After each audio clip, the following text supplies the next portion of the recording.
The crime of the Antichrist. Now, we've dealt with some of these issues already yesterday, but perhaps we just want to put one or two things into perspective and see where we're heading. Before I do that, what is a beast in the Bible? It's a political entity. Now, we find the beast in Revelation as well, and we find that beast in Revelation 13, and it rises up out of the sea amongst the nations. And then it has all the attributes of the little horn. All the attributes of the little horn. And we'll deal with that prophecy in detail, I think it is tomorrow night. Tomorrow night. And somebody asked me earlier, is America in prophecy? Well, come and listen tomorrow night. And let's have a look at what the Bible says, and then you decide for yourself if it's in there or whether it's not in there. I mean, this is a thunderous time that we're living in. Now, you know, if something walks like a duck, and it looks like a duck, and it quacks like a duck, then it's probably a duck, right? So if something has exactly the same attributes as the little horn in Daniel chapter 7, then what is the probability that it is the little horn in Daniel chapter 7? Pretty good, right? Okay. So this power we'll be dealing with tomorrow night, and there is just so much to deal with, you cannot open it up all in one evening. But let's have a look at this little horn power and look at some of the aspects of what it did. The little horn power in Daniel 7:25 we saw last night would think to change times and laws. Of course, he says that he can change times and laws, he can change the times, he can change God's law, but in actual fact, he only presumes to. He is presumptuous. Nobody can change God's law and get away with it. Would you agree? Remember the Sabbath day to keep it holy. 6 days shalt thou labor and do all thy work. But the seventh day is the Sabbath of the Lord thy God. In it you shall not do any work, thou nor thy son nor thy daughter, thy manservant nor thy maidservant, nor thy cattle, nor thy stranger, that is within thy gates. For there's a reason. In 6 days the Lord made the heavens and the earth. Now what does the evolution theory do to that text? Was it in the waste paper basket? How many lectures did we spend here saying that you cannot throw that text into the waste paper basket? Was it 4? I think so. You cannot throw that in the waste paper basket. Now why so much effort to throw that piece in the waste paper basket? Because if that piece is not in the waste paper basket, then you're in trouble with this one. The sea and all that in them is, and he rested on the seventh day, wherefore the Lord blessed the Sabbath day and hallowed it. Exodus 28:11. That means he set it aside for holy use. Now man was created male and female, representing communication on the horizontal level. He was to be confederate. But without God in the equation, you have what you have today. Total chaos. Not only in marriage, but in general. You have to have God in the equation. This is quite an interesting story. When I first came into contact with God, I was actually quite jealous of him. Because he requires first place. And I was married to my wife, and she was all mine. And now I had to share her. That was tough. I walked around with a lip this long for quite a while I was mulling this over. Maybe I'm just a bit weird, but I was thinking about these things. Now, eventually, when I started realizing the character of God and his total selfishness, if someone is 100% selfless like Jesus was, he poured himself out for mankind. If he's 100% selfish, then how much are you going to get out of the deal if you are dealing with such an individual? You're going to get 100%. And that's the beauty of it.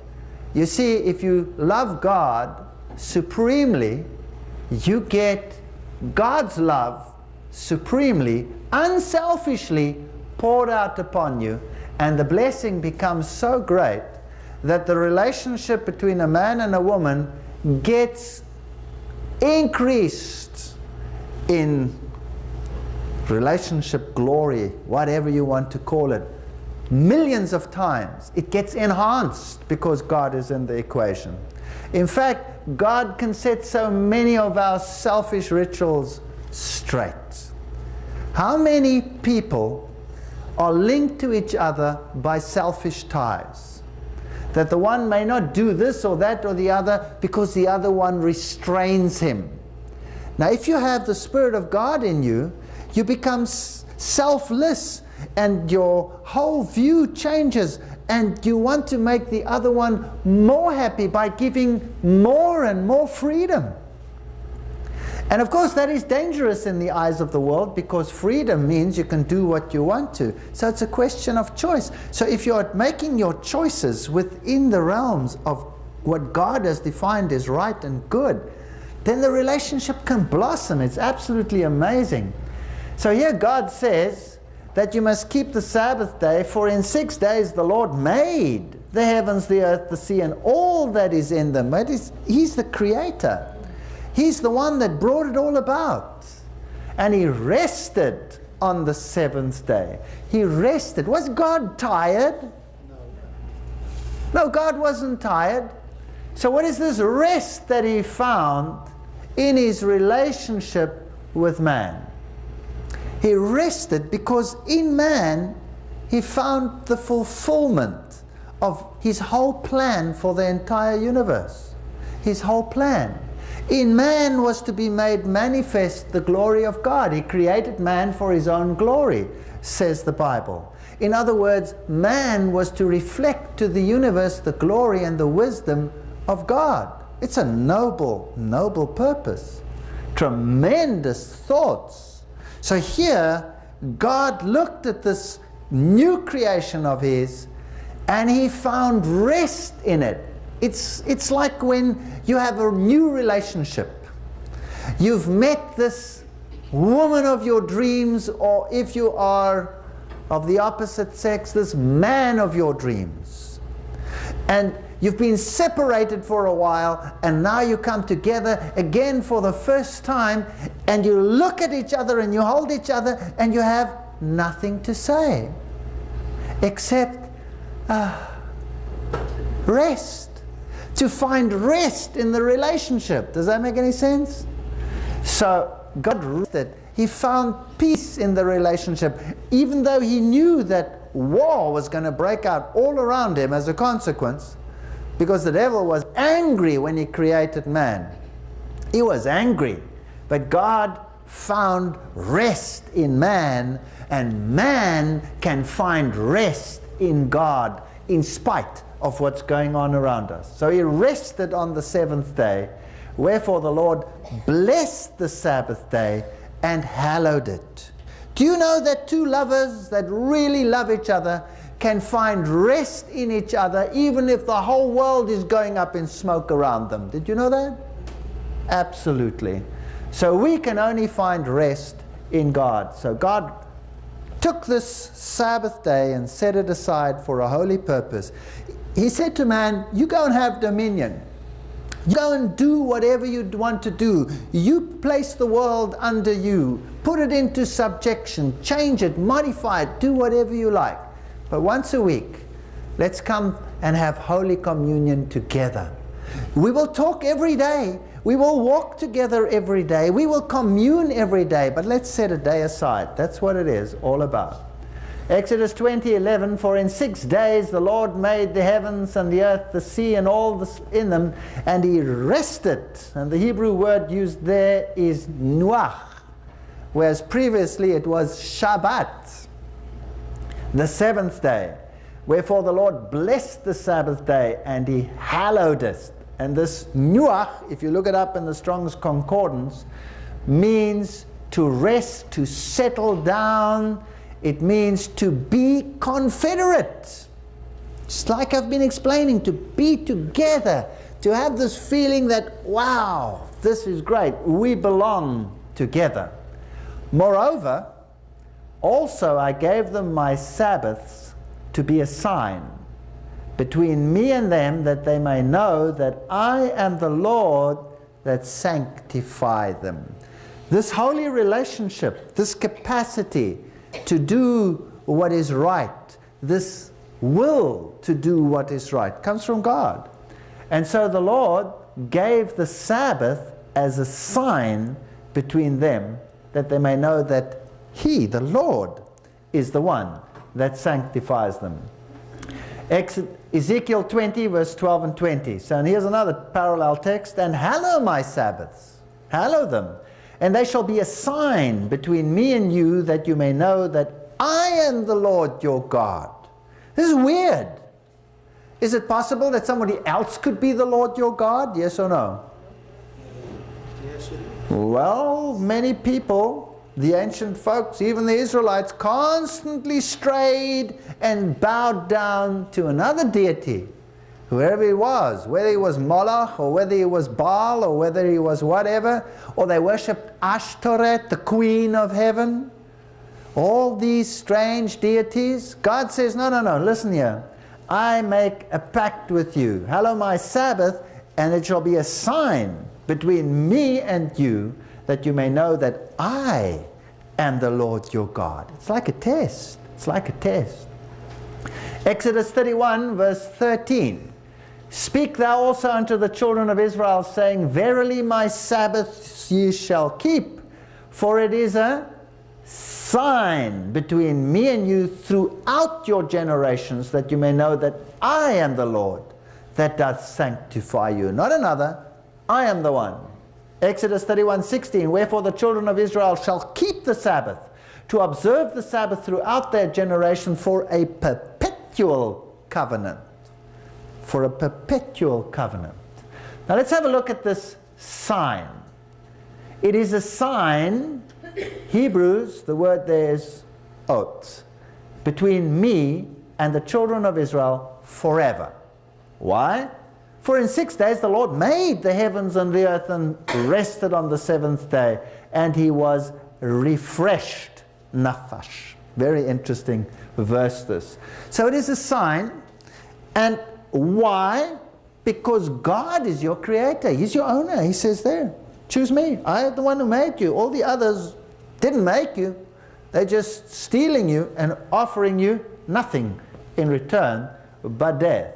So it is a sign, and God was refreshed. Now what does that word sign mean?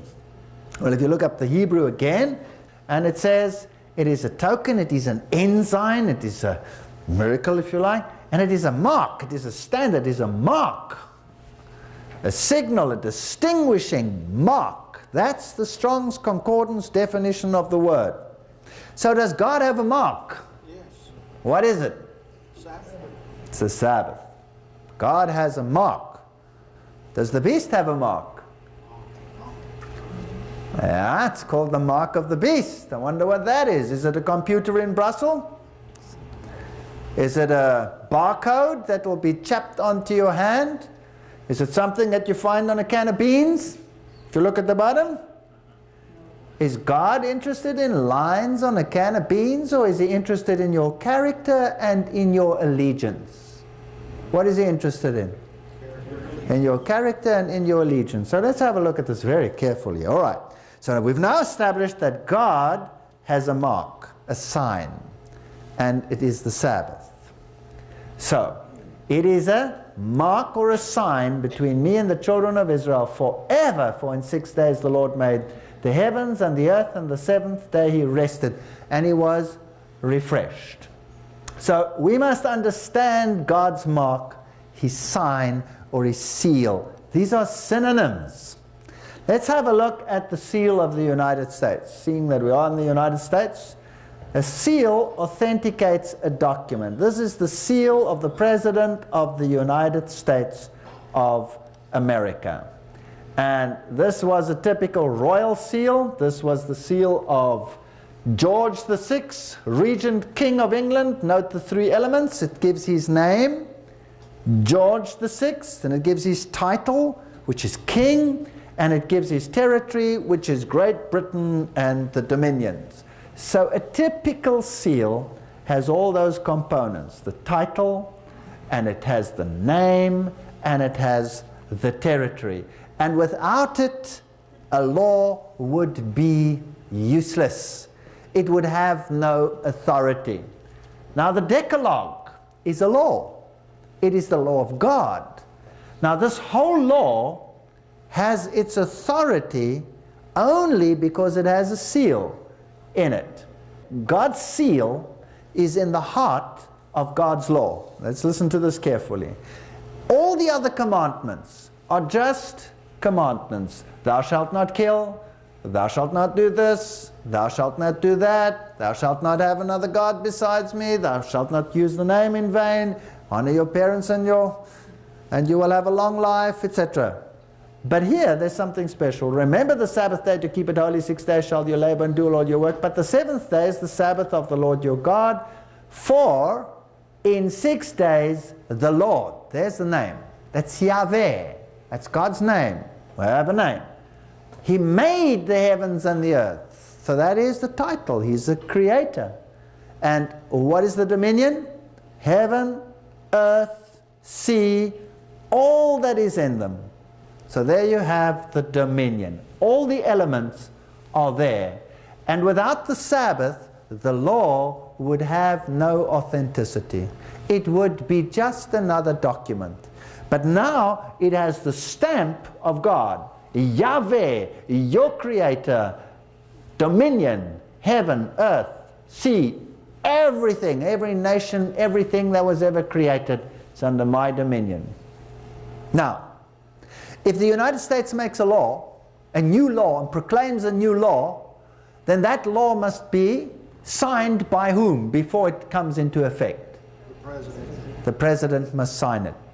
And if the president doesn't sign it, the law is not valid. Is that right? All right. Now imagine, I always use a parable to explain this. Imagine we place ourselves back sometime there in the times of Germany. And Adolf Hitler comes to power, and he's so impressed with his power, he wants to make sure that there is no opposition. So he proclaims a law. It's just a hypothetical story, it's a nonsense story, but it's just there to illustrate a point. He proclaims a law, and he says, next Wednesday, 12 o'clock, I want the German people to come onto the streets and proclaim their solidarity for me by one voice shouting Heil Hitler on that particular day, on Wednesday at whatever time, 12 o'clock, 1 o'clock, let's say 12 o'clock. Everybody has to do it. And the Gestapo is out, and the military police is out, and the parades are full. How many of the German people would have appeared on the street that day? Just about everybody. And there they go, and when the clock strikes, they all show their solidarity. Now, I was so impressed with that I make a law, and I say, no. Next Thursday at 12 o'clock, everybody has to come onto the street and shout, Heil Walter Fight. Send that out to everyone in Germany. Next Thursday comes around, how many people appear on the streets? Not one single sausage. That's not fair. Why not? Why'd they do it for that bozo but not for me? What's the difference? I don't have the authority, I don't have the title, I don't have the jurisdiction. Does that make sense? So his counts, mine counts for nothing. Mine counts for nothing. I had the same law, but it means nothing. Well, Adolf Hitler got so excited when he got such a positive response. It never happened, by the way. But he decides to write the same law, and he sends it, let's say, to Russia.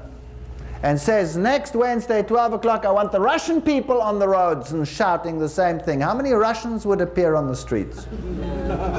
Not one. Maybe they would appear to mock him. What's the difference? Why did it work in Germany and not in Russia?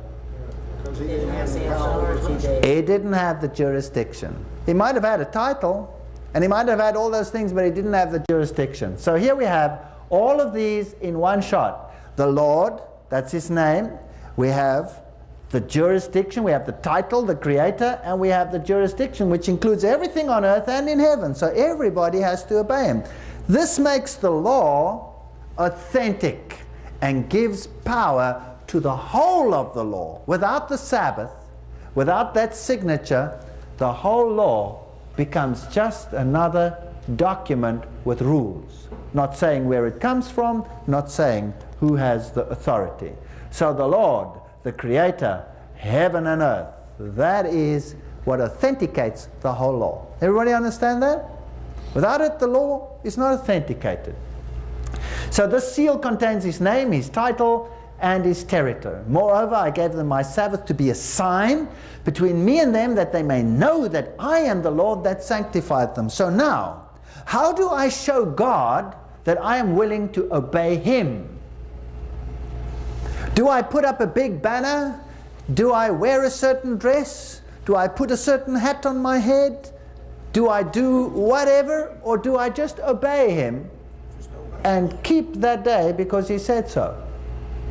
Isn't that the greatest sign of all? If you just do it because he said so? Wow, that's fantastic. Now what if somebody else comes along and says, now hang on a second, what's going on here? Who do you think you are, obeying that precept and giving your allegiance to that power? I'm telling you, I don't want you to obey them, I want you to obey me. And I'm telling you, let's change this. Let's check who has authority in your life. Is it God or is it me? And I'm telling you, you better obey me rather than God. Would you have a problem? Yeah. Sure you'd have a problem. I always use another parable. I always tell the story of, let's say, for example, again, this is totally hypothetical, right? It's a nice parable, I always use it, and everybody always misunderstands it and they think it's really true, but it's not true, it's just a parable. Assume I'm married to my wife many years and I have children, and then one day some other bozo comes along. Is that an acceptable word in this country? I don't know. He comes along and he gets my wife to follow him, and she leaves me and moves in with this other guy, marries him, and takes the kids with him.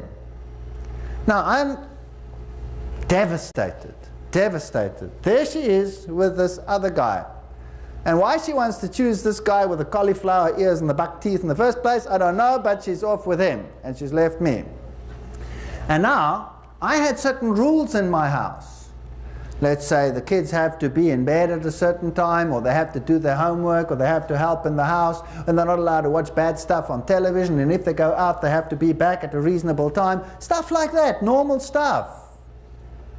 And this new guy says to the kids when they move in, listen, in this house, I'm the authority in your lives as far as this house is concerned, and I want you to keep your, live tidily and help in the house and not to be too late when you come home, and all the good things that I had as well. Would I have a problem with any of those rules that he made? Yes or no? No.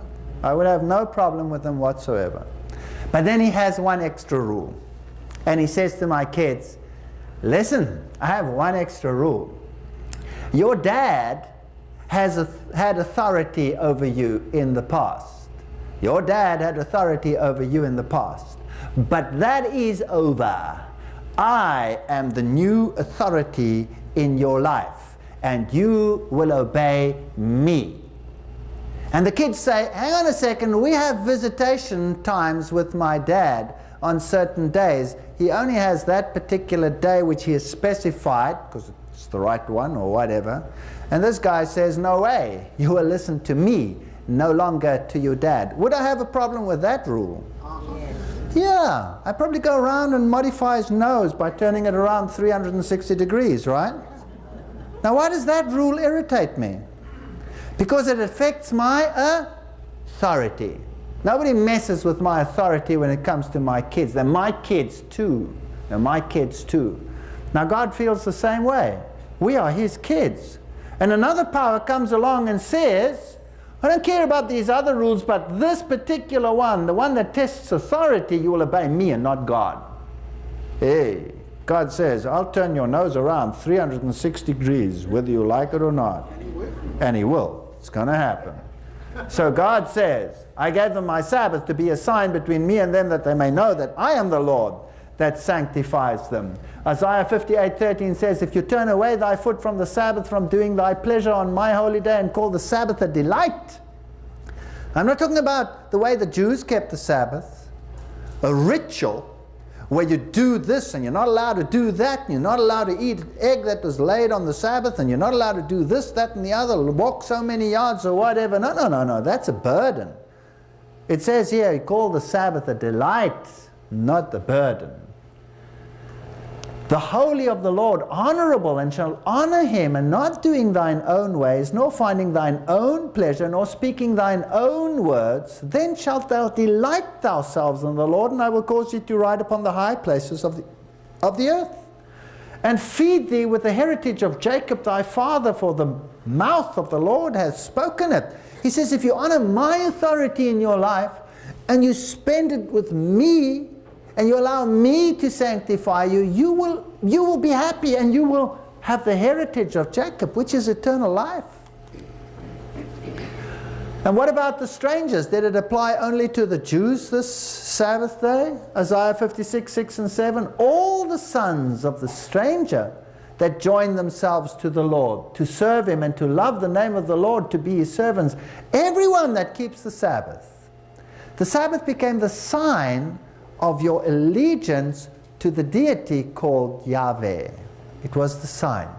Even them will I bring to my holy mountain, and make them joyful in my house of prayer. For mine house shall be called a house of prayer for all people. So if a stranger came, did he have to accept the Sabbath, yes or no? Yes. Sure, he had to accept the Sabbath.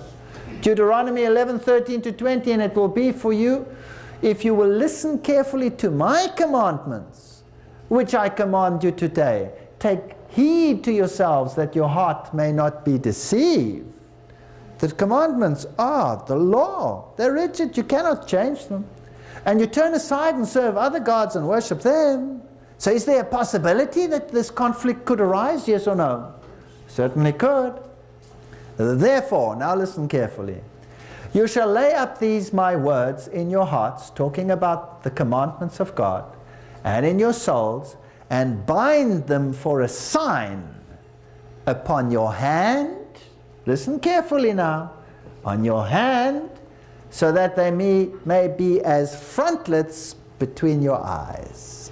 So where must the commandments of God be placed? On your hand and in your forehead.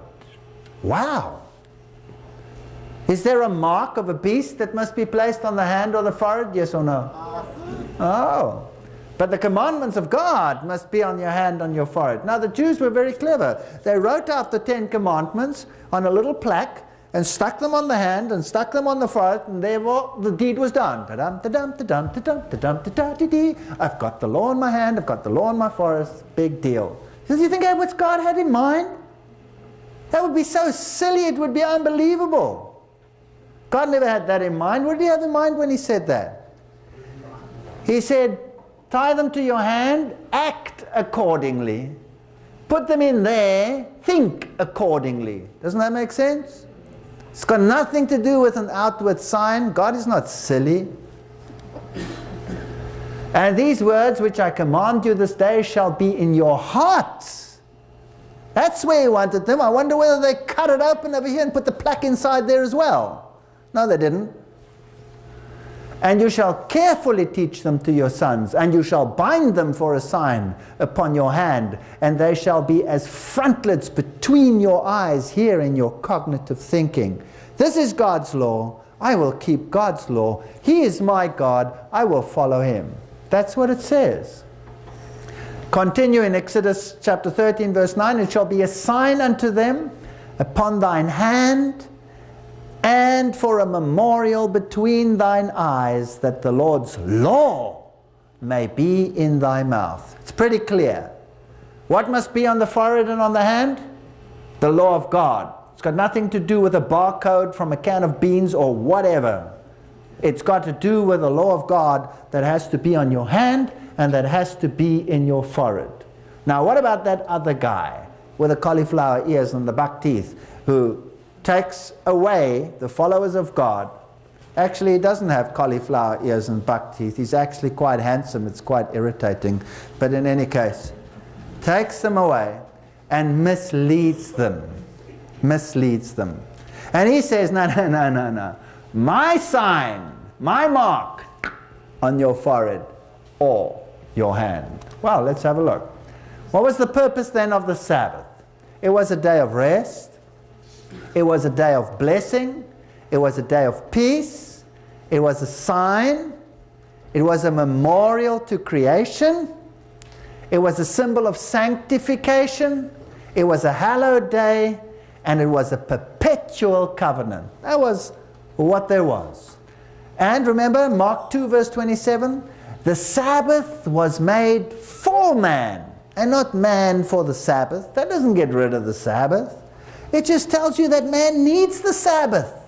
Man needs this communication with his God, and he must know who his God is. The God that we serve is the God of the Sabbath. That's the God whom we serve. Otherwise, who is he? Is it the one of the Friday? Is it the one of the Sunday? Is it the one of the Wednesday? Is it a God of the Hindus? Is it the one of Buddhists? Is it the one of the Shintos? Is it this one? Is it that one? I'll tell you what, it's the God of the Sabbath. Simple as that. So the Bible says. Oh, that thou hadst hearkened unto my commandments, then thou had peace, then had thy peace been as a river and thy righteousness as the waves of the sea.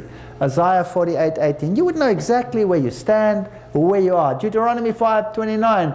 Oh, that there was such a heart in them that they would fear me and keep all my commandments. 9 of them or all of them? All my commandments, always, that it might be well with them and with their children forever. Well, having established that, then why do we keep Sunday? Why don't we keep the Sabbath? Why does the Christian world keep Sunday? Sunday. Let's ask Webster's International Dictionary what it means. Some of the new dictionaries get quite sneaky. You've got to watch it. In the old days, they used to define it like this: so called because this day was anciently dedicated to the sun or its worship. Schaeff's Encyclopedia says Sunday, dies solis of the Roman calendar, day of the sun, being dedicated to the sun, the first day of the week. Most Oxford dictionaries will say Sunday, first day of the week. New Oxford dictionaries will say Sunday, day following Saturday. That's pathetic. That's not a definition anymore. That's a definition in terms of another definition. Doesn't mean anything anymore. But there you have it. That's what it is. It's the day of the sun. It's dies solis of the Roman calendar, the day of the sun, and it's the first day of the week. It's not the 7th day of the week. Sabbath, a Hebrew word signifying rest. Sunday was a name given by the heathens to the first day of the week because it was the day on which they worshipped the sun. John Edie, a Bible encyclopedia, page 561. You can check it out. I mean, it's all there. The reference are there. Take your ordinary dictionary at home and see what that says. So the Sabbath is not Sunday, it's Saturday. Sunday is the first day of the week. But the Christian world keeps Sunday. Let's have a look at a photocopy, if you like, a photograph of a dictionary. 7th day, Saturday, the 7th day of the week. Saturday, the 7th day of the week. Daniel 7 verse 25, remember, said, and he, the little horn, we identified him last night, shall speak words against the Most High, shall wear out the saints of the Most High, and plot to change times and laws, and they shall be given into his hand until a time, times, and a half a time. Now, Revelation 13 verse 7 talks about this beast that has all the attributes of the little horn, and we've already said if it looks like a duck and walks like a duck and quacks like a duck, then it's probably a duck. So this beast is exactly the same power as the little horn power, and we are told that this beast will implement, with the aid of another power, which we will deal with tomorrow night, the mark of this beast. Now we've already established what God's mark was. What was it? The Sabbath. And where was it to be written? On the forehead and on the hand.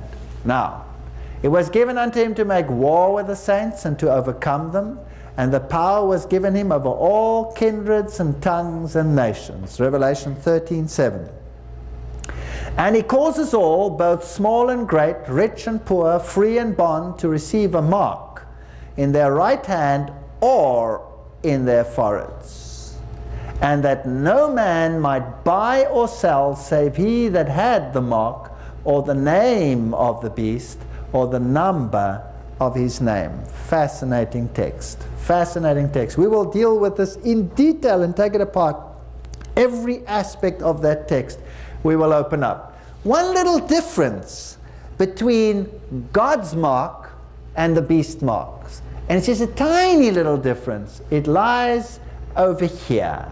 It says, all, both small and great, rich and poor, free and bond, to receive a mark in their right hand or in their foreheads. God's was to be in the right hand and in the forehead. God is not satisfied with halfway service. All or nothing. This beast is happy if you have it in your forehead. That is, you think it's right and you act accordingly. But he's also happy if you don't think it's right, if you go along with it because you have no other choice. So act accordingly because he said so, then he also will leave you alone. Does that make sense? As long as you obey him. He doesn't care how, whether you're convinced or not, as long as you obey him. Wow. And if you don't do it, economic boycott.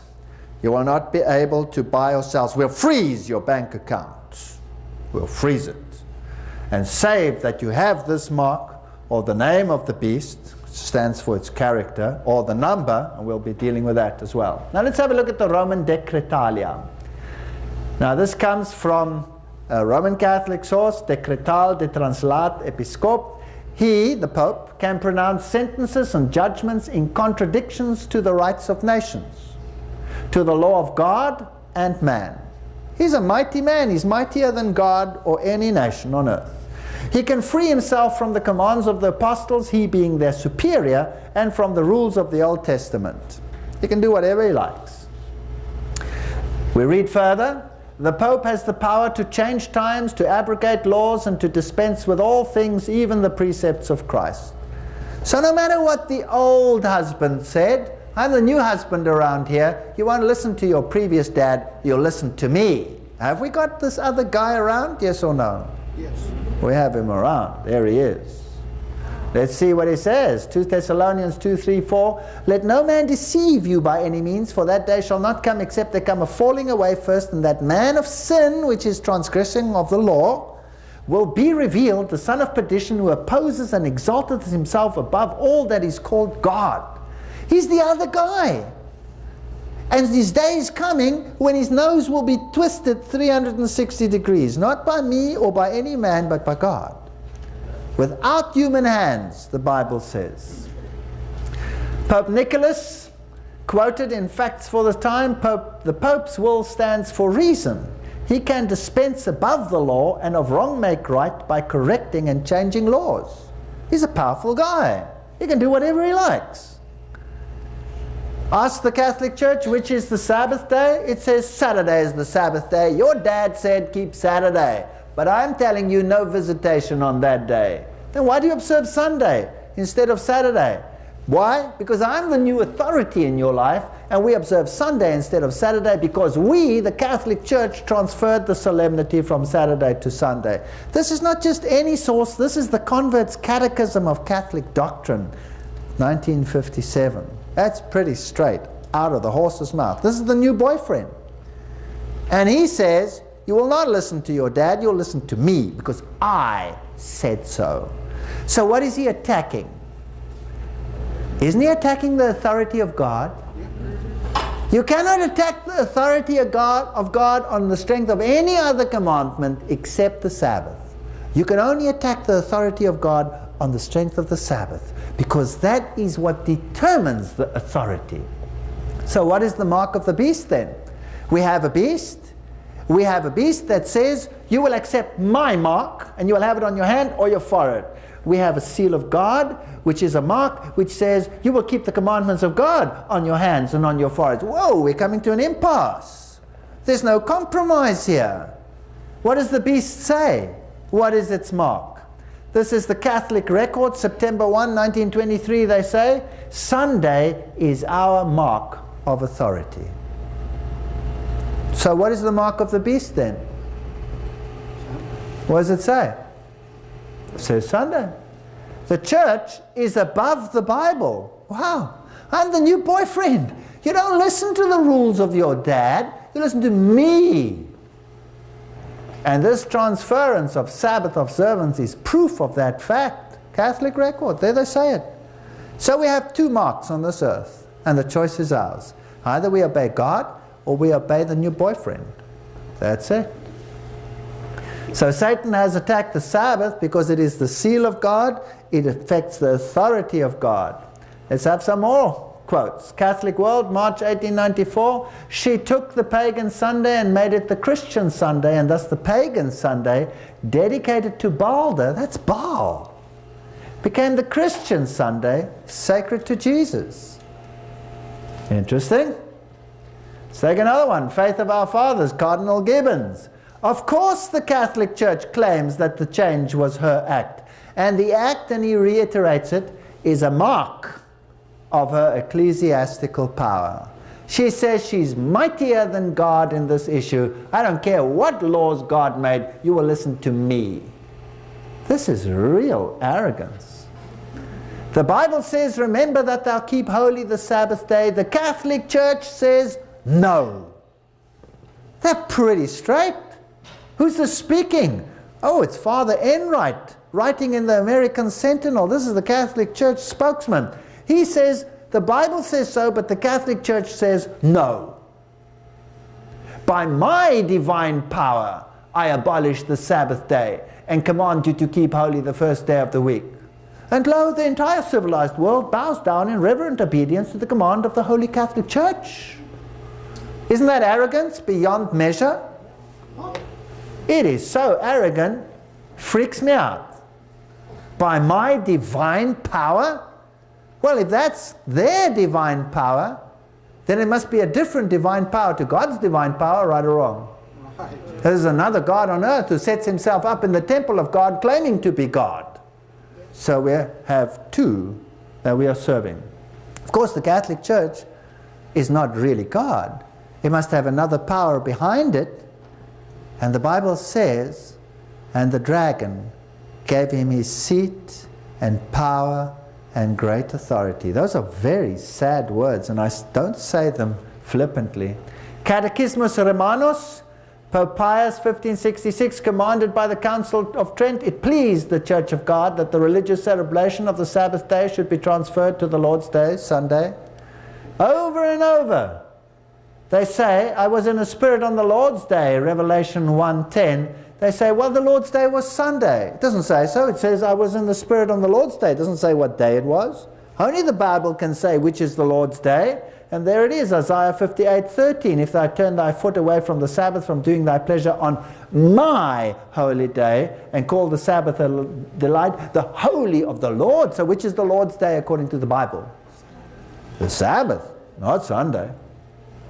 So I was in the Spirit on the Lord's Day. It doesn't really cut any ice.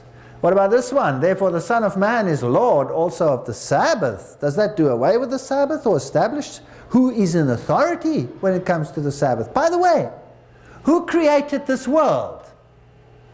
Jesus. Was it the Father or was it through the Son? Through the Son. It was through the Son. You go and read. John chapter 1. In the beginning was the Word, and the Word was with God, and the Word was God. Everything that was created on this world was created through Him and for Him. By His Word it stands. So Jesus is Lord of the Sabbath. Catholic Press, Sydney, August 25, 1900. Sunday is a Catholic institution, and its claims to observance can be defended only on Catholic principles. These are all Catholic quotes. From the beginning to the end of Scriptures, there is not a single passage which warrants the transfer of the weekly public worship from the last day of the week to the first. They are so straightforward on this. You may read the Bible from Genesis to Revelation and you will not find a single line authorizing the sanctification of Sunday. The Scriptures enforce the religious observance of Saturday. James Gardner Gibbons, The Faith of Our Fathers. The Catholic Church is throwing out the gauntlet and saying, there, take it or leave it. Choose. The Christian Sabbath is to this day the acknowledged offspring of the Catholic Church as spouse of the Holy Ghost without a word of remonstrance from the Protestant world. Catholic Mirror, September 23. So they say to the Protestants, you say you're Protestants, why you obey us then? If you obey us, then you're ours, whether you like it or not. They're so arrogant. Chancellor of the Archdiocese of Baltimore, replying for the Cardinal in a letter dated February 10, 1920, if Protestants would follow the Bible, they should worship God on the Sabbath day. In keeping the Sunday, they are following a law of the Catholic Church. This is the Catholic Church speaking. John Gibney Shea, American Catholic Quarterly Review, Protestantism in discarding the authority of the Roman Church has no good reason for its Sunday theory and ought logically to keep Saturday as the Sabbath. Not the Creator, this is really arrogant, not the Creator of the universe in Genesis 2, 1 and 3, but the Catholic Church can claim the honor of having granted man a pause to his work every 7 days. This is so arrogant, it blows my mind. Those quotes I've never seen before. This is unbelievable, and this one was made not in the Middle Ages, this was made in 1969. Reason and common sense demand, and this one should really clinch it. Reason and common sense demand acceptance of one or the other of these alternatives, either Protestantism and the keeping holy of Saturday, or Catholicity and the keeping holy of Sunday. Compromise is impossible. There you go. Catholic Mirror, December 23, 1893.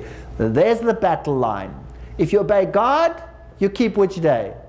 Saturday. If you obey the Catholic Church, you keep Sunday. That's what they're saying. So if you're a Protestant, but you're keeping Sunday, you're really obeying whom? You're obeying the Pope. That doesn't mean that Protestants out there who have never heard this information now have the mark of the beast. They don't. Because God is judging them according to the light that they have. But this issue is going to become prominent very, very soon. Because the present Pope has asked for worldwide Sunday legislation. And your president had said, we want to implement his teachings. That's interesting. I'll show it to you still. I'll show it to you. So now, why do Protestants keep on keeping Sunday? Well, what do they say? Do they know this or don't they know this? Yes, they know it. Yes, they know it. Let's have it run through them quickly. The Episcopals say, is there any commandment in the New Testament to change the day of weekly rest from Saturday to Sunday? None. Manual of Christian Doctrine. That's, well, that's their big writing. We have made a change from seventh day to the first day, from Saturday to Sunday, on the authority of the one holy Catholic and Apostolic Church of Christ. Why we keep Sunday? That's the Episcopal Church. Well, they're so near to the Catholics, it's, you know, it's just sort of a hiccup between them. But they say, they know, but they keep Sunday. All right? What about the other Protestant groups? The Lutheran Church. We observe the Lord's Day, Sunday, is founded, or the observance of the Lord's Day, Sunday, is founded not on any command of God, but on the authority of the Church. This is the Augsburg Confession. This is the central document for Lutheranism in the Catholic Sabbath Manual, Part 2, Section 1. They know it. All right? What about the Presbyterians? A change of the day to be observed from the last day of the week to the first. There is no record, no express command authorizing the change. This is the Christian Sabbath in L. Rice, one of their spokespersons. Fine. What about the Methodists? Take the matter of Sunday. There is no passage telling Christians to keep that day or to transfer the Jewish Sabbath to that day. Christian Advocate, July 2, 1942. So the Methodists know it. Well, what's going on here? What about the Congregationalists? It's quite clear that however rigidly or devoutly we spend Sunday, we are not keeping the Sabbath. There's not a single sentence in the New Testament to suggest that we incur any penalty by violating the supposed sanctity of Sunday. This is the Ten Commandments by Dr. Dale. All right, that's the Congregationalists. Is there anybody out there? Hello, Anglicans? Many people think that Sunday is the Sabbath. But neither in the New Testament nor in the early church is there anything to suggest that we have any right to transfer the observance of the seventh day of the week to the first. The Sabbath was and is Saturday, not Sunday. Reverend Lionel Beard, Church of the People. There we go. Well, what about the Baptists?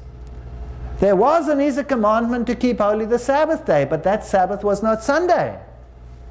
There is no scriptural evidence of the change of the Sabbath institution from the seventh day to the first day of the week. Is this anybody speaking? Oh no, this is Hiscox. He's the author of the Baptist Manual. He should know. So they all know. Every single one of them knows. Here's another one. Reverend Philip Carrington, Anglican Bishop, Quebec. He sent them all in a scurry saying outright that there was nothing to support Sunday being kept holy. He definitely told a church meeting in this city of straight-laced Protestantism that tradition, not the Bible, had made Sunday the day of worship. Toronto Daily Star. So tradition, pagan tradition, introduced by Rome, kept it. Now what does the Lord say about tradition? Well, let's read that. Almost all churches throughout the world celebrate the sacred mysteries, the Lord's Supper, on the Sabbath of every week. Yet the Christians, and now note this, of Alexandria and at Rome, on account of some ancient tradition, have ceased to do this. This is ecclesiastical history. Now, Alexandria is the one where all the pagan doctrines were introduced. This is where the Sadducees learned that there was no resurrection, but that when you go to heaven, you go and sit on Abraham's lap. And Jesus said, hey, what are you teaching there? There's no such thing. So Alexandria and Rome are the seat of paganism. Alexandria taught ancient Egyptian Gnostic mysteries and based on Kabbalism and Gnosticism. Ancient tradition. Well, Catholic record says Sunday is founded not on scripture but on tradition and is a distinctly Catholic institution. We will deal with that in some astounding detail, what paganism has done and how occultism has controlled some of these decisions. The New Testament makes no explicit mention that the apostle changed the day of worship, but we know it from tradition. This is the Revised Baltimore Catechism. So these are the authoritative documents of the church. It's all based on tradition. And the Bible says, Matthew 15, 3, 6, and 9, he answered and said to them, why do you transgress the commandment of God by your tradition? And you voided the commandments of God by your tradition, but in vain they worship me, teaching for doctrines the commandments of men. Can you do it, yes or no? No, you can't. You cannot substitute tradition for obedience. These people honor me with their lips, but their hearts are far from me. They worship me in vain. Their teachings are but rules taught by men. And he said to them, you have a fine way of setting aside the commands of God in order to observe your own traditions. Mark 7 and 9. So the Bible says one thing, the Rome says another, and here we have a basis for conflict. And this basis for conflict is going to rise like a mushroom, and it's going to come to a head very, very soon. The authority of the church could therefore not be bound by the authority of the scriptures, because the church had changed the Sabbath into Sunday, not by the command of Christ, but by its own authority. Canon and Tradition, page 263. That's it. That's the choice, whether we like it or whether we don't.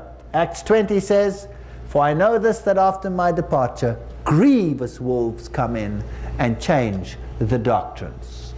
All right. If you go to your churches and you ask them, why do we keep Sunday? Then there is a scurry and a flurry. And then there will be some scriptural evidence brought forward, although all the authoritative writers have said there is no scriptural authority for the transfer. Yet they will tell you there are texts in the Bible which said that they worshipped on the first day of the week and therefore we worship on the first day of the week. Or they will say that Jesus abolished the Sabbath and nailed it to the cross and we no longer keep it. Therefore let no one judge you as to a Sabbath day, quoting Colossians and all those texts. Or they will say to you, how do we know what the Sabbath is? You know, there's been so much time and then it really doesn't matter. Observe any day. What day did God say you must observe? The Sabbath day. Imagine you have a rendezvous with your loved one that you haven't seen for a long time and she says, Wednesday morning, 7 o'clock, I arrive. Please pick me up at the station. And you think, okay, that's all right. I love her. I'll go on Thursday. Do you think she'll be happy? I kind of doubt it. All right. Thank you. The first day of the week. Let's have a look at these texts that are used to substantiate Sunday observance. The first text we find in Matthew 28 verse 1. It says, there are 8 texts about the first day of the week that are used. The first one says, in the end of the Sabbath it began to dawn towards the first day of the week, came Mary Magdalene and the other Mary to see the sepulchre, and that's it. Is there anything about a change of the Sabbath, yes or no? It's a purely historic statement. The New English Bible says the Sabbath had passed and it was daybreak on Sunday when Mary so-and-so and so-and-so. So it's a purely factual statement, there's nothing in it. All right, we can discard it. Luke 23, 54, 56, by the way, tells us that these women, they kept the Sabbath. They prepared spices and ointments and rested on the Sabbath day according to the commandment. So they knew nothing about a change. When these women came on the first day, it's because they didn't go on the Sabbath day, because they rested according to the commandment. All right, the second text we find in Mark chapter 16, 1 and 2. And when the Sabbath was past, Mary Magdalene and Mary the mother of James and Salome had brought spices that they might come and anoint him. Very early in the morning, on the first day of the week, they came to the sepulchre at the rising of the sun. Anything about a change there? Not a word. All right, third text, Mark 16, 9. When Jesus was risen early on the first day of the week, he appeared first to Mary Magdalene, out of whom he had cast 7 devils. Anything there about a change? Or is it just a statement of fact? Statement of fact, nothing there about a change. We can discard that one. Fourth text. Now upon the first day of the week, very early in the morning, they came to the sepulchre bringing the spices. So that's in Luke, it's the other gospel. He repeats the story. Anything about a change? Nothing. So we can discard that one. We only got 4 left that we have to deal with. Fifth one, John 20 verse 1. The first day of the week cometh Mary Magdalene early when it was yet dark into the sepulchre, and seeth the stone taken away from the sepulchre. Anything there? Nothing. That leaves us with 3. Sixth text, John 20 verse 19. Then the same day at evening, being the first day of the week, when the doors were shut where the disciples were assembled, for fear of the Jews, came Jesus and stood in the midst and says unto them, Peace be unto you. This one is used quite often. Aha! The disciples came together on the first day of the week. They were worshipping. It doesn't say so. It says they came together on the first day of the week for what? Fear of the Jews. You see, on the Sabbath, they knew they were relatively safe because no Jew would do anything. You would think he would be breaking the Sabbath. But when the Sabbath was over, they were quaking in their boots. So it says nothing about worship. That leaves 2 texts. 2 texts. And these are the hot ones. Acts 20 verse 7. And upon the first day of the week, when the disciples came together to break bread, Paul preached unto them ready to depart on the morrow, and continued his speech until midnight. Now the New English Bible says on Saturday night they came together. They say, well, here's the text which says that they worshipped on the Sabbath day and they had communion. They broke bread. Now let's analyze this text carefully. On the first day of the week, they came together to break bread. When does the first day start? At the end of the Sabbath. What time of day was that? It was in the evening. So, they came together when the first day of the week came. It was evening and they came to break bread. Alright, so that's one text we have to look at. They came to break bread. But Paul preached to them ready to depart on the morrow. So when the light should dawn, it would still be which day? Sunday, the first day, and he was going to go a long, long way, and he talked to them until midnight. Poor old Eutychus was sitting there in the window, and Paul was probably going on and on. Fell out the window. Remember the story? And Paul had to rush down and prayed over him, and he got up. So this was not a Sunday morning meeting. This was a evening meeting. But it wasn't held on the Sabbath because the Sabbath was holy. They came together after the Sabbath. Paul had a lot to tell them. And if Sunday was so holy, why was Paul going to march the next day many, many kilometers on the so-called Holy Sunday? No, no, no. So we only have one thing still to deal with, the breaking of the bread. Let's make sure that it was in the evening. We read further in Acts 28 and 11, there were many lights in the upper chambers where they were gathered together. So it was dark, right? And it couldn't have been Sunday evening because that would have been the second day of the week, so they came together after the Sabbath. When he therefore came up again and had broken bread and eaten, he talked a long while, even till break of day, so he departed. So he even stayed longer and talked. And then when it was daylight, off he went. So it wasn't a holy day for him at all. He was going to go away, and that's the only time he had with a meeting for them. Now as for the other bit, the breaking of the bread, Acts 2:46 says, and they continued, what's it say there?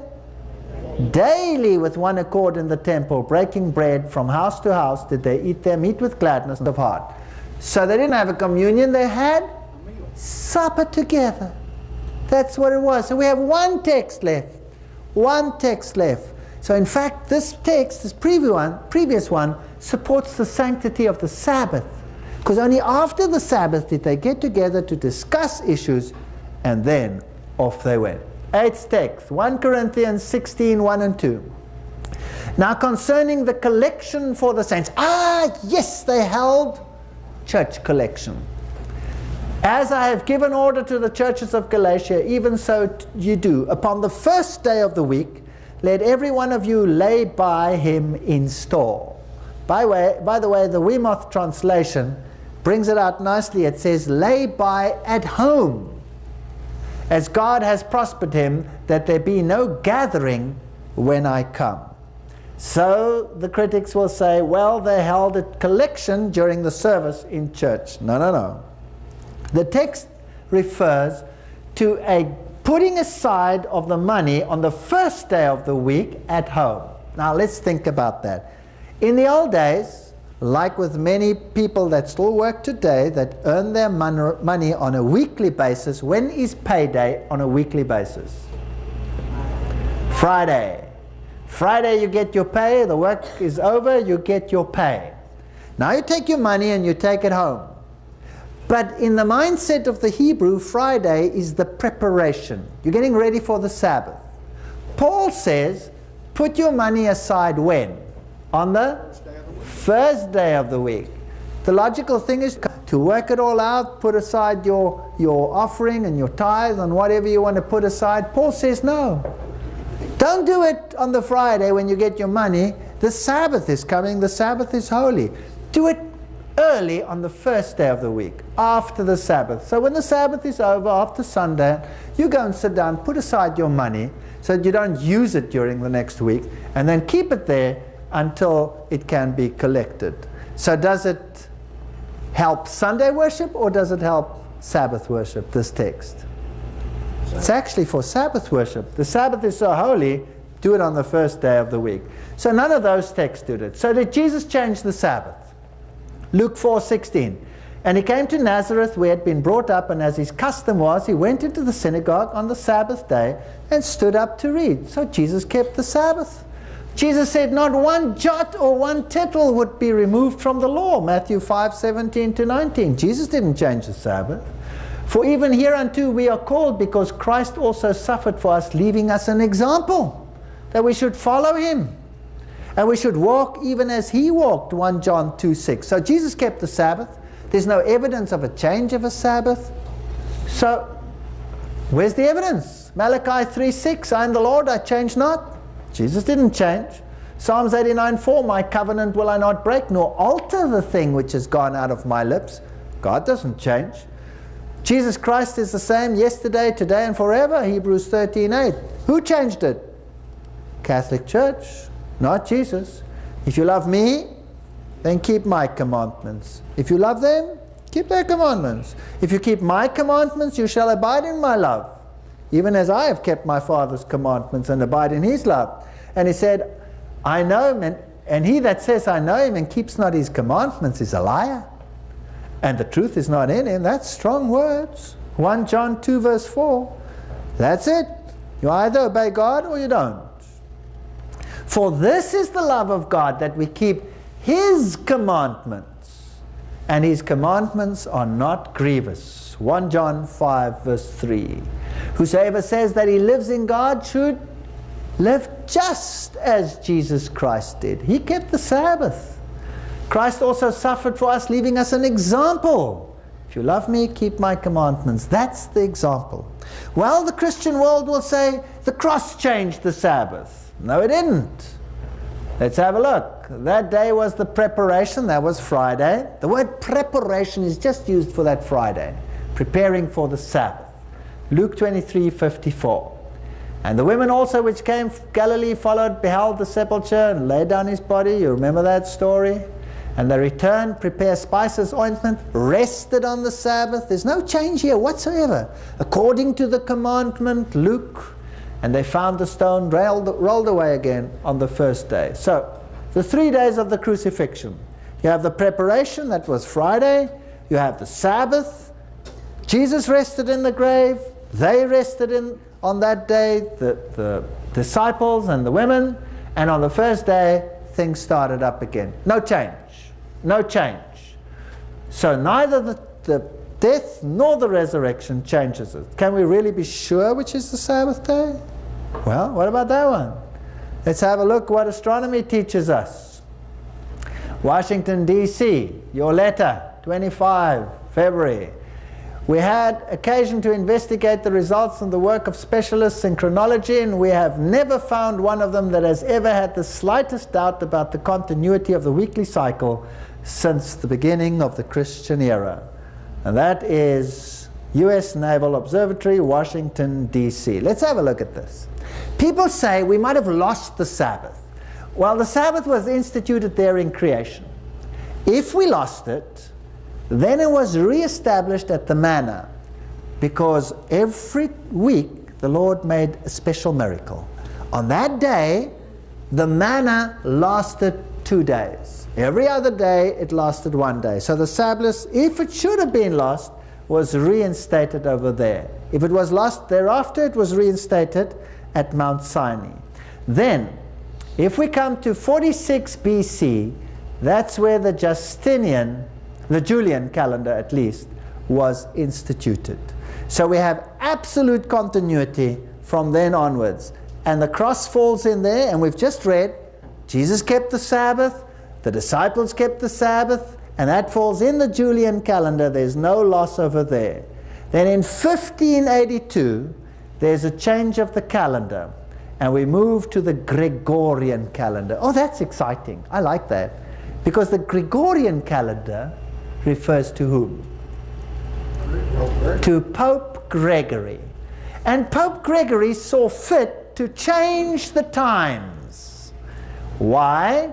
Because there was something bothering him. But by the way, it didn't move the Sabbath at all. We went in October to 1, 2, 3, 4, 15 October. So we jumped a couple of days there, but the weekly cycle was not affected at all.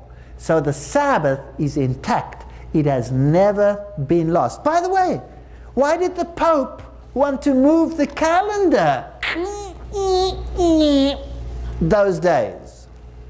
What bothered him? Why did he change the times? I'll tell you what bothered him.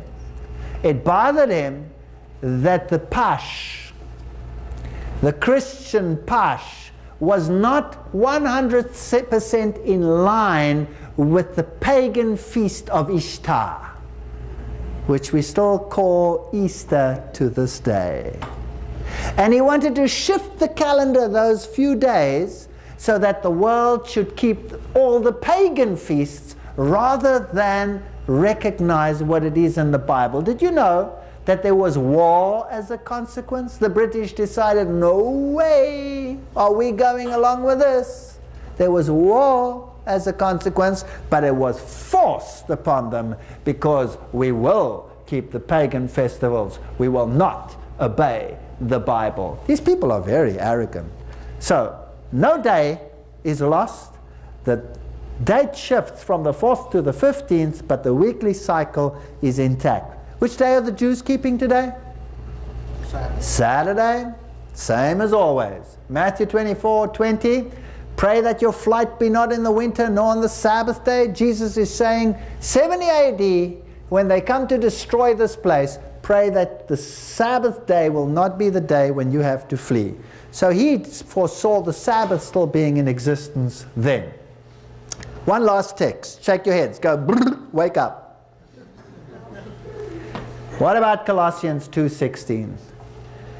Wow, this one is used every time. Let no man therefore judge you in meat or drink or in respect of any holy day or the new moon or the Sabbath days. That's the King James Version. Let no one judge you regard to the Sabbath days. Now, Sabbath days refers to the ceremonial Sabbath days. The Sabbath day refers to the 7-week or the 7-day week Sabbath. Let no one therefore judge you in meat or drink or in respect of a feast day or a new moon or a Sabbath day. That's the American Standard Version. All right. Which of the 10 commandments deals with eating and drinking and new moons and all of those? Any of them? So which laws deal with eatings and drinkings and new moons and things like that? The ceremonial laws. Blotting out the handwriting of ordinances that was against us, which was contrary to us, and took it out of the way, nailing it to the cross. Let no man therefore judge you. So they say, Jesus nailed the Sabbath to the cross. No. Jesus never nailed the Sabbath to the cross. He nailed two things to the cross. The whole of the ceremonial law was nailed to the cross because Jesus became the fulfillment of the law. And the condemnation of the law was nailed to the cross, but not the law itself. How do I know? Because it says over there that these laws, this handwriting of ordinances, which was against us, and only the writings of Moses, the ceremonial law, were to be written in a book, placed beside the ark as a witness, says the Old Testament, against us. So these were a shadow of things to come. But the body, the substance of them, is Christ. Colossians 2:17. So let's quickly recap. The weekly Sabbath was instituted in Eden, right? Okay. And it points back to creation. It existed before sin. There it is. It points to creation. Hallow my Sabbath, keep the Sabbath, for in 6 days the Lord made the heavens, the earth, the sea, and the springs of water. It reminds us of where we come from. The shadow Sabbaths, in other words, the Feast of Unleavened Bread, the Passover, the Feast of the Wave Offering, the First Fruits, all of those special Sabbaths. They could fall on any day, but they pointed to the ministry of Christ. They point forward to Christ. So the ceremonial Sabbath linked the sanctuary service, the shadow service, and pointed forward to redemption. So when Colossians says the Sabbath was a shadow of things to come, who did it point to? Christ. The substance thereof being Christ. So when Christ died, he nailed the ceremonial law to the cross. We don't have to keep special Sabbaths anymore. We don't have to follow the rituals of the Passover, which have to do with eating and drinking and how much of the Passover you were supposed to have and all those issues. It deals with ceremonies. But the Sabbath deals with creation and the Ten Commandments. So those are the only texts that are used against the Sabbath. The disciples, did they change the Sabbath? Paul, as his manner was, went into them and 3 Sabbath days reasoned with them out of the Scriptures, talking to the Jews. And then it says, and he reasoned in the Sabbath with the Jews and the Greeks. And when the Jews were gone out of the synagogue, the Gentiles besought that these words may be preached to them the next Sabbath. And the next Sabbath day, almost the whole city came together. We read that in Acts chapter 13, 42 and 44. So Paul and the disciples preached on a Sabbath. They kept the Sabbath, whether they were talking to Jews or whether they were talking to Gentiles. So this is the bottom line. Here is the patience of the saints. Here are they that keep God's commandments. How many of them? All 10. And the faith of Jesus, Revelation 14:12. I will put my laws into their minds and write them in my hearts. That's quoting Hebrews 8:10. That's the new covenant.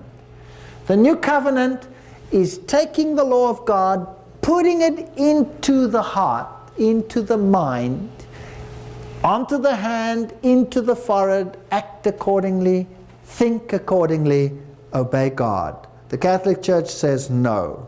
By my divine authority, you will obey me and not them. But the Bible says, Revelation 22:14, and this is New Testament, blessed are they that do his commandments, that they may have the right to the tree of life. Aha! Obedience is going to be a test, and may enter in through the gates into the city. And then, if you're obedient, we, according to his promise, look for a new heaven and a new earth wherein dwelleth righteousness. 2 Peter 3:13. Nobody now has the mark of the beast. Nobody now has it. When that law is enforced, and it's coming, because the Pope has asked for it. And don't think Islamic countries or Judaic countries will be excluded. The Pope has asked for it, and they will keep it. When that law comes, then the decision will be made. And you choose either the one with the cauliflower ears and the buck teeth, or you choose the Lord. One of the two. The Bible says, for as the new heavens and the new earth which I shall make shall remain before me, says the Lord, so shall your seed and your name remain. And it shall come to pass that from one new moon to another, and from one Sabbath to another, shall all flesh come to worship before me, says the Lord. Isaiah 66:22-23. This is the new world. Will the Sabbath be kept in the new world? Yes or no? Yes. Well, what is this new moon thing doing over here? The new moon. From one new moon to another. So on a monthly basis, isn't the new moon festival a ceremonial law? Is that going to be kept? Well, there's something that will be kept on a monthly basis in heaven as well. Because the Bible says that the tree of life bore its fruits how many times? Once a month. So I have news for you. Oh yeah, and the Bible says it bore how many manner of fruits? 12 kinds of fruits. And the leaves of the tree were for the healing of the nations. Wow! So let's imagine this. The tree of life will bear its fruit once a month. And we will go and we will partake of the tree of life once a month.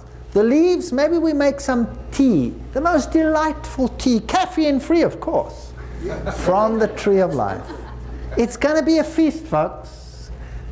And from one Sabbath to another shall all flesh come before the Lord, and the righteous shall inherit the land and dwell therein forever. Psalms 37:29. I have condemned no one tonight, no individual. I have not said anyone is lost who is keeping Sunday out of faithfulness of their hearts at the moment. I've said none such thing. I have just said there is a system on this earth that lays claim to the fact that it stands above God, that it is higher than God, and that it has authority in your life over and above the authority of God. And that very soon this test will come to a point when this authority will be tested and your allegiance will be on the line.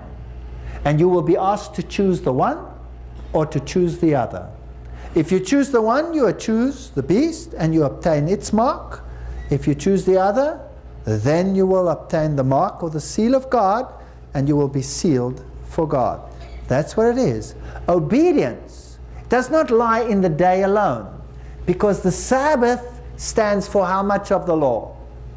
All of it. Because the authority of the law is based on the seal. So the Sabbath is merely the authentication of the whole law. We must develop Christ-like characters. We must allow the Lord to change us. We must have a relationship with the Lord. By keeping the law, no one's going to be saved. By having a relationship with God, we can be saved and will be saved. But if we have the right relationship with God, we will also keep His law. That's the bottom line.